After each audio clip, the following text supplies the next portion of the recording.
Okay.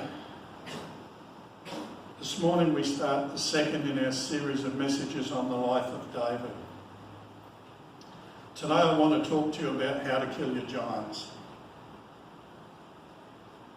How many of you have got giants in your life? Anyone got a giant that showed up unexpectedly last week? Like a month? Maybe it was a bill.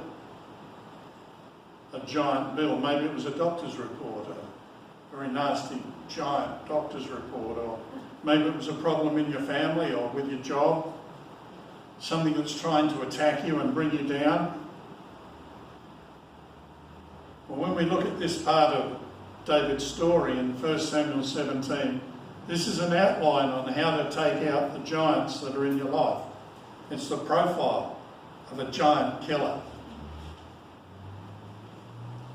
To set up the story, we need to go 3,000 years into the past, into a valley called Elah, just east of what is now Tel Aviv, was the capital of Israel, wasn't it? In an area known as the Shephelah. The Philistines were a coastal people. They were very aggressive. They didn't believe in growing crops and livestock if they could take them from someone else. They had tried to subjugate the Israelites by forbidding them to have any metal weapons. But they were about to face a fully armed and well-equipped army. And Saul led the army of Israel into the Shephelah, the fertile low hill country along the coast. Now, neither side was stupid. I might add, by the way, that most of the action in Judges and the Old Testament takes place in this area.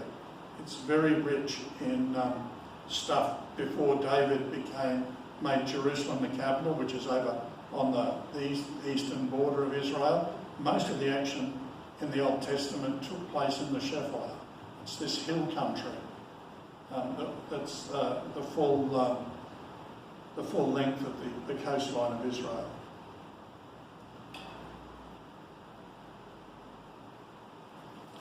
Now, in setting up for this battle, neither side was stupid.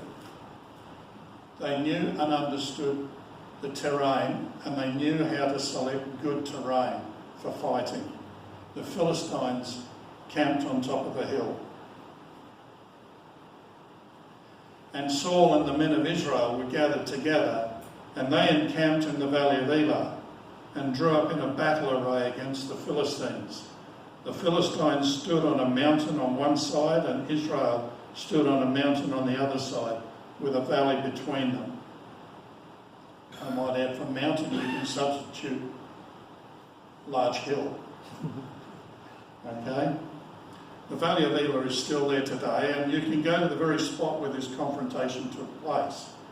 The little town that was the base for Saul's camp is still there. And you can see on the other side across the valley. All right, the valley is probably 300-400 metres across, so it's not wide, but it's wide enough for there to be a good battle. So it was a wide, flat valley bottom with a river close to the foot of the hill where the Israelites were camped. The Philistines picked a good spot. The Israelites picked a better spot. The idea was that whichever army made the first move would be at a great disadvantage. Whoever blinks first loses. Okay?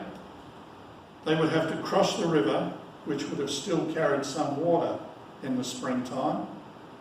Okay, that's when kings go out to war. Carries no water in the summer, it's too hot. And they couldn't possibly be there in autumn because that's harvest, and all the soldiers need to be at home harvesting. So winter's too cold and wet, so it had to be the springtime. There would have been water there. The area around the river would have been boggy. So it would have quickly got very muddy when trampled on by hundreds, if not thousands of feet, and would have had the soldiers trapped in the boggy conditions, even as they were trying to cross this little stream. The attackers would have then been massacred by arrows fired from the hills up above them, as they're all trapped in the bog at the foot of the hill. The archers would have just slaughtered them, the Israelite archers. And then the Israelites also were on top of a small cliff, which means that the Philistines can't fight or do anything if they're trying to climb a cliff. So the whole time the Philistine army tries to attack the army of Israel, they're going to get slaughtered big time. And there's no reason whatsoever for the Israelites to go the other way, because once they're on the flat plain, they're mincemeat for the Philistine army. So what we have here is a classic standoff. Neither side was able to make a decisive move. So the idea of a one-on-one combat would settle the battle, and the losers would become the slaves of the winners. And this is where the villain of our story enters. This is Goliath. We've read about Goliath in our reading this morning. He was a formidable warrior. And where was Goliath? He was down in the valley. When you're up on your mountain thinking you are safe, and how good is God that he's protecting you and blessing you, your enemy invites you to get down with him in the valley.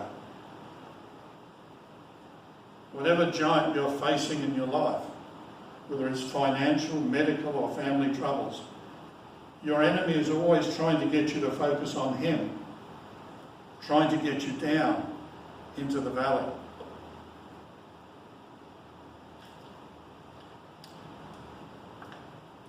If you're going to kill a giant, no matter how big and scary he is, there are a number of ways to prepare ourselves to face him down.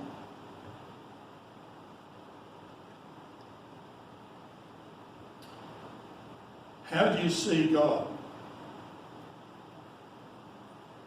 You see God through what God's word says about him.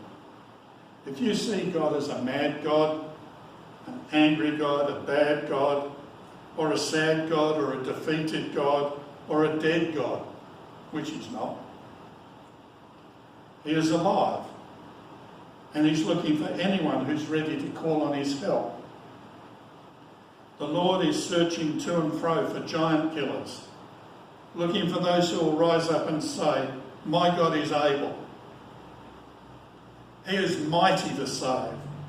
Nothing's impossible for my God." We need to learn to see God through what God's word says about him.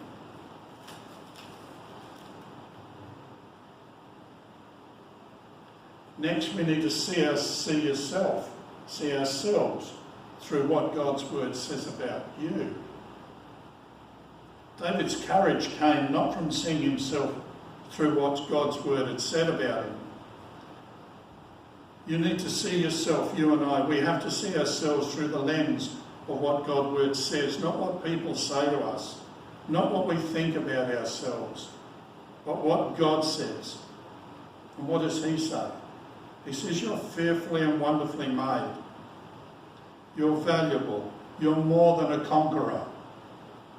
You are called to the kingdom like Esther for such a time as this. You've got what it takes to kill this giant. You can do this. And no matter what the devil says to you, you are not alone. We are family here. And we have learned to stick together, to help one another through a whole bunch of giants in the past 12 months. His grace has been sufficient to equip us with every resource that we've needed, and he won't fail you either. God is with you, each and every one of you, and the Holy Spirit is helping you.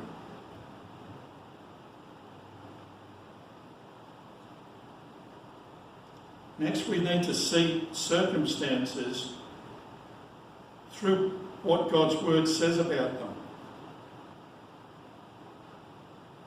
How are you looking at the giants that you are facing right now? Because in God's word, the Red Sea can part. Jericho's walls can come down. In God's word, the sun can stand still. The Jordan River can part. In God's word, giants have to fall. Everything bows down to the name of Jesus. Hallelujah. Every circumstance that you're facing, no matter how big it looks, no matter how big the bills are that you have to pay, no matter how lonely you feel, whatever it is you're facing that's trying to tell you it's never going to change, you need to see your circumstances through the lens of God's word. That every circumstance, every giant, every mountain you're facing can crumble into the sea as you begin to move towards it, trusting in the Lord and in the power of his might. Amen? Okay. Know who you are by knowing whose you are. Can I just take a couple of moments to take a little sidetrack here? Yeah, don't all shout me down. Okay. Who can tell me what David's first words were about the Goliath challenge? When David heard Goliath roaring out to the soldiers of Israel, what's the first thing that came out of his mouth?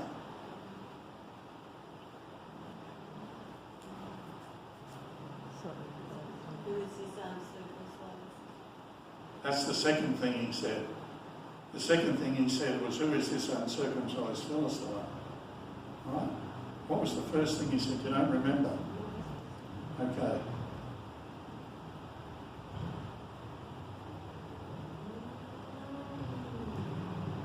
David asked the men standing near him, what will be done for the man that kills this Philistine and removes this disgrace from Israel? And then he said, who is this uncircumcised Philistine that he should defy the armies of the living God? So the first thing he asked was, what's in it for me? He might be a young teenager, but he's not stupid, he's a Jewish boy. Right? What's in it for me? What's in it for whoever kills the giant? That's the first thing that came out of his mouth. He had overheard the men talking about the king's offer of reward. The king will give great wealth. Where are we? If you look down a couple of lines. The king will give great wealth to the man who kills him. He will also give him his daughter in marriage and will exempt his family from taxes in Israel. So let's not forget at this point in his life, David was probably only 14. 14 to 16. He was probably only 10 in our story last week when he was anointed king. Right? These are very young people. They're married. She was 13, 14.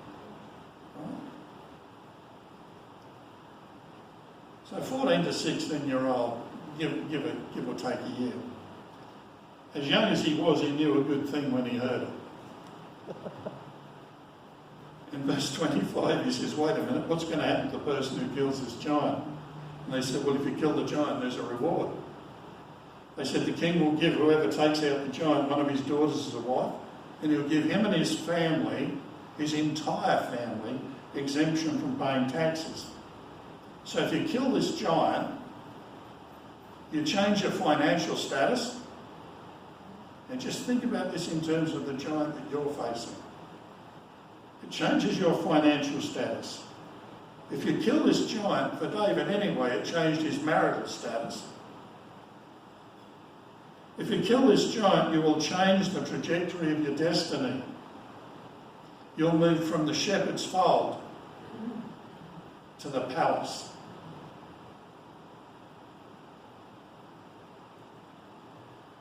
if you just take on the giant. The devil loves to taunt you and make you think you can't do it. You're not qualified. If you listen to him, then this giant is always going to rule you. But I love David's response. He says, who is this uncircumcised Philistine that's trying to come after the armies of the living God? He had courage and he had confidence. David knew that this was a situation where his destiny was headed.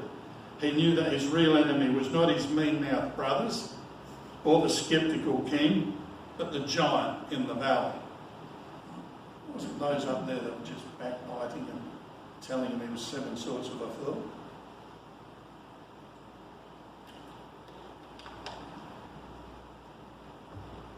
Whatever you're facing right now, your enemy is the devil, who comes to steal, kill, and destroy lives. We need to know the enemy who's inviting us down into the valley. It's not only that we know who we are, but remember whose we are. We're children of the King. We're princesses in the kingdom of God. Yeah. Remember your victories. If you're going to kill a giant, you need to remember your victories. You need to remember what God has done for you and through you in the past. Because what he did back then, he can do again. As soon as David spoke up about this uncircumcised Philistine, his brothers were the first to put him down, to remind him of his history. King Saul tried to ridicule David, but only David knew what he'd really been doing while he was looking after his father's sheep. As he told his story to Saul, David said, I've been a shepherd tending sheep for my father. Whenever a lion or a bear came and took a lamb from the flock, I'd go after it, knock it down and rescue the lamb. If it turned on me, I'd grab it by the throat, wring its neck and kill it. Lion or bear, it made no difference. I killed it. And I'll do the same with this Philistine pig who is taunting the troops of God. God, who delivered me from the teeth of the lion and the claws of the bear, will deliver me from this Philistine. That's the Message translation. When Saul offered him his armour, David knew he couldn't wear Saul's armour. It was the armour of a grown man, and a very tall, strong man at that. He could not fight with his sword either. But you know what he said? God's given me a sling, and I've learned how to use it. Now, have any of you got any idea about these slings? Right? It's a cup, usually of leather, with a long thong on each side. Right? And you put a good heavy rock in there, and you swing it around here. You've got one of the thongs looped around your finger. You swing it round, you aim it, and when it's going fast enough, you release it, and the stone goes like a bullet out of a gun. Right? Now, this was the artillery of ancient armies. Right? They would have a whole squad of slingers, and they would be shooting big round rocks the size of cricket balls. And you can imagine being hit at one of those at about 200 kilometres an hour. Right? It'll kill you. It'll tear off limbs. Right? So this is not a kiddie's weapon that David's carrying.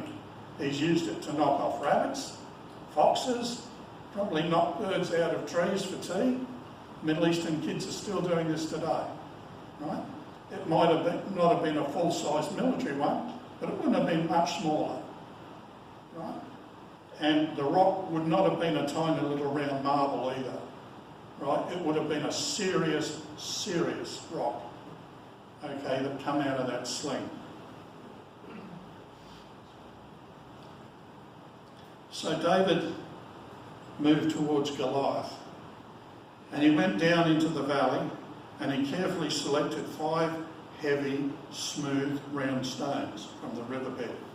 You can go there today, and those stones are still there, not those 5, but the riverbed is full of these large, round stones. They're not perfectly round like you'd get if you're in the army, where they've got people to make lovely round stones for you.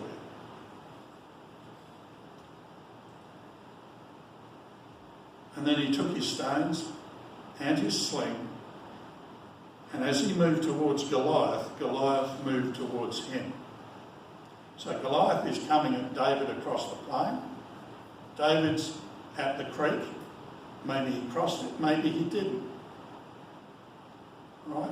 From the hearing distance in that valley, you can actually hear someone yelling on the far side when you're up on the hill.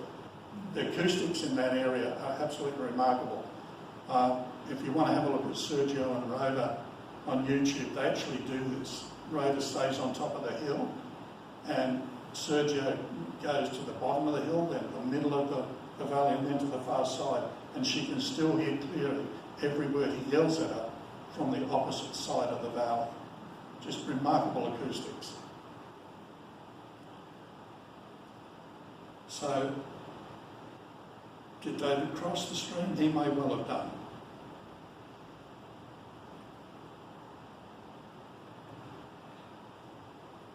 Talk back to your giants.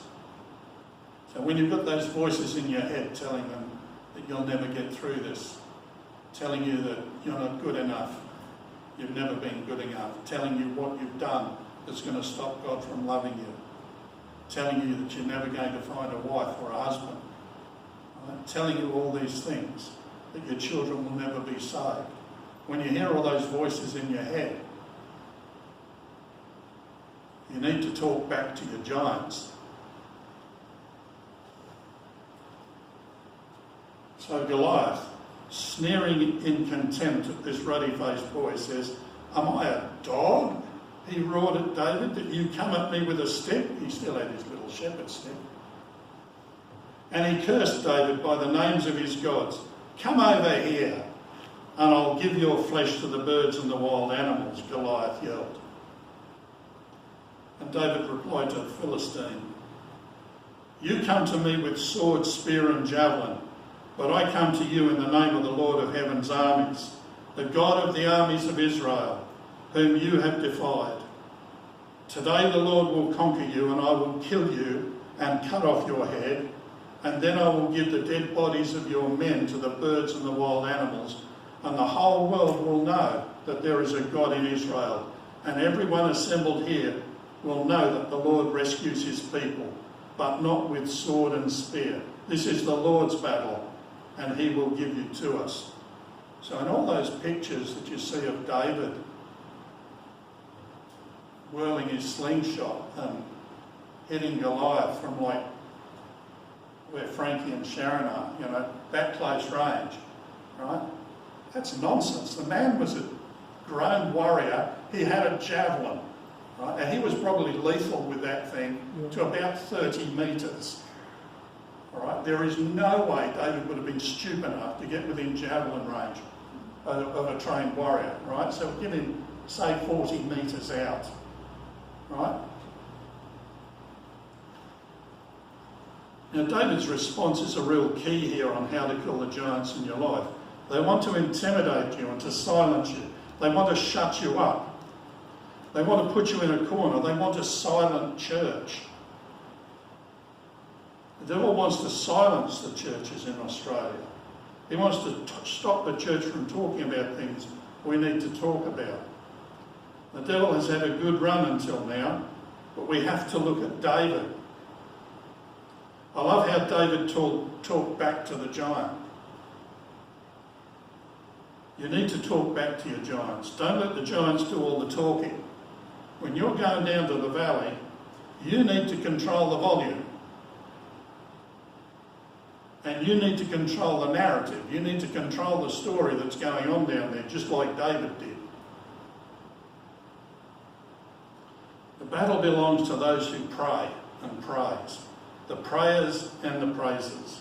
The battle belongs to the men and women who refuse to shut up, who say, no, my God is greater than you, Goliath. My God is stronger than you, Goliath. I am not defeated, I'm not running, and I'm not shutting up. I will have the victory in the name of Jesus.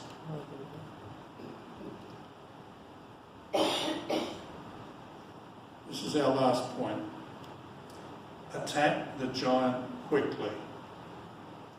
The scripture says that as Goliath moved closer to attack, David quickly ran out to meet him. Reaching into his shepherd's bag and taking out a stone, he hurled it with his sling and hit the Philistine in the forehead. The stone sank in and Goliath stumbled and fell face down on the ground. The battle was over before Goliath even knew he was in a fight.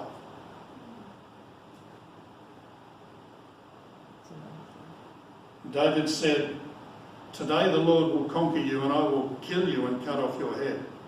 And David gave God the glory. But he knew that in his own he didn't stand a chance against this giant. But he did know this. This is the Lord's battle, he said, and he will give you to us.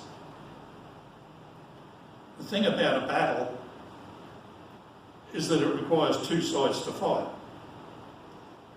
If there's going to be a victory for God's people, they have to show up. Or they just get subjugated. We have done an awful lot of this over the past couple of years. It has seemed like never-ending attacks from many different giants. But we got to praying and praising God. We knew where our victories would come from. In the past year, as most of you know, I've had to fight a bunch of personal giants who have tried to take me out of the battle. But you know what? By the grace and mercy of God, I'm still standing. I'm still preaching and teaching the word of God. Amen? Amen. There's a lesson in the way David killed Goliath. He did it quickly. He didn't wait for that giant to get closer and closer and bigger and bigger. He already knew that Goliath was big. That didn't worry David. The bigger the giant, the bigger the target. After spending his time in the pastures killing rabbits and foxes with his sling, David knew he couldn't miss. So he took Goliath out on the same day and probably within a couple of hours from when he first heard him. He said, I've got an appointment with my destiny right here. There's a reward on the other side of my obedience. And the longer I wait, the bigger he gets. So I'm going to take him out today. In fact, I'm going to take him out right now. David knew that when he got back to the camp, he would be marrying the king's daughter. He knew that he and his family would live tax-free for the rest of their lives as his rewards. Friends, God wants you to finish strong. He doesn't want you to finish defeated. He wants you to finish as a victory. He wants you to cut off the head of that worry, that fear, that sin, whatever it is. God is for you. He is with you. He's anointed you. He's giving you grace. And where he guides, he provides. Where he directs, he protects. And the giants you're facing right now don't stand a chance against the God inside of you. The scripture says, greater is he that is in you than he that is in the world. Amen? Amen. Amen. Thanks, Cheryl.